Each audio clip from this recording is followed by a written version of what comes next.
Anthony, first son, was born January 27, 2012. We found out about Anthony's diagnosis of osteogenesis imperfecta when he was still in the womb. When we found out that there was something not right through our ultrasound at 36 weeks pregnant, Anthony was first diagnosed with achondroplasia. And being a mom, I went home because it just didn't sit right with me. The diagnosis didn't make sense. He was measuring smaller than most children, and his legs were bowed. Erin did some more research, and we later found out that it was actually osteogenesis imperfecta. I had remembered hearing the term because my husband's family has it. We called the geneticist and we said, as opposed to achondroplasia, is osteogenesis imperfecta a possibility? And they said, absolutely. He had no fractures at birth. We just kind of went through the days and prayed that he was going to be healthy, and then right at that 6-week mark, his leg just got stuck, and just by simply trying to put him into a kangaroo carrier, his femur broke. Day-to-day things, you always have to worry about slips and falls, and as a typical child, that's not anything that a mom would really worry about, but for us, it was no socks on the hardwood floors, keeping the floor dry so that they don't slip on water.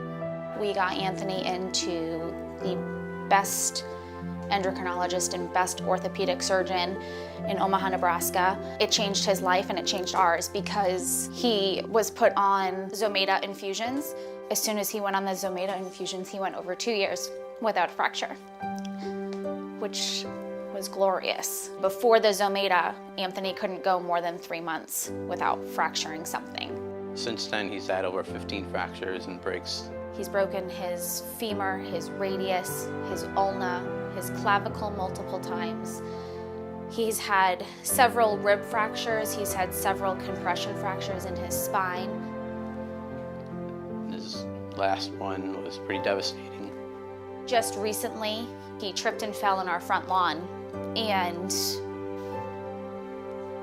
completely displaced his radius and ulna. He was casted for the entire summer. August of 2016, I was sitting on the couch one night and I had heard of Make-A-Wish before, and I never really understood just how much they actually did for kids. I had gone onto the Make-A-Wish website and I had applied Anthony for a wish. For months and months, he was always asking to go to his grandmother's house. My parents have a pool, and we always grew up with a pool, and Anthony's wish for a pool was, he's been asking for a pool ever since he's been able to get in the water. Anthony just kept saying, I want a pool. I wish I could go to my grandma's house every day and swim. Being that they lived so far away, we couldn't always go there, and we didn't have a pool accessible. So I had applied Anthony for a wish through Make-A-Wish New Hampshire. Very next morning, I got a phone call from the Make-A-Wish office asking us questions about Anthony and his osteogenesis imperfecta and the pool, and this was mid-August, and they said that they were going to try and get his pool before the end of the summer. The very next day after that, Anthony's Make-A-Wish sponsors were at our home. I remember hearing Anthony in our living room just laughing and giggling with his wish granters. From that moment on, Donna and Jason just ran with this. They pulled together electricians and the pool company and the sod company and the contractors to build the deck. Nobody was really expecting it to happen so quickly, but because of Make-A-Wish, my son was able to swim by the end of the summer. A wish provides the opportunity to establish some normalcy or to provide some outlook on events outside and beyond what the healthcare environment can provide. The wishes that we give these children, these families, can have just as much of an impact on the child's health as diverting those resources towards trying to find a cure. What's interesting is there's some studies that have come out that look at the connection of giving hope and what impact that has on healthcare. And I think there's a lot more that can be done in that arena. So as a rare disease doctor in a specialty where we don't often have a diagnosis, we almost never have a treatment, and we rarely have a cure. A wish gives me the chance to give the family something from all of us as a community. It comes from the medical community. It comes from the whole population saying, your child's not forgotten. The very last person to show up was the pool water company. Anthony watched the pool fill up all the way to the top. There was no ladder, there was no deck, there was no filter on.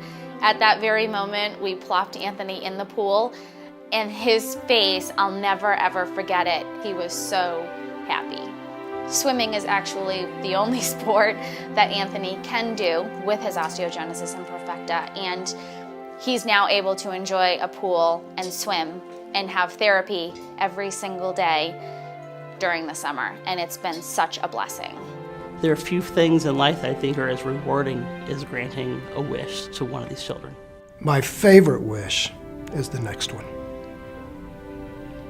and the one after that, and the next 10, and the next 100, because as with life, a wish has less to do with what has been and more to do with what's coming up.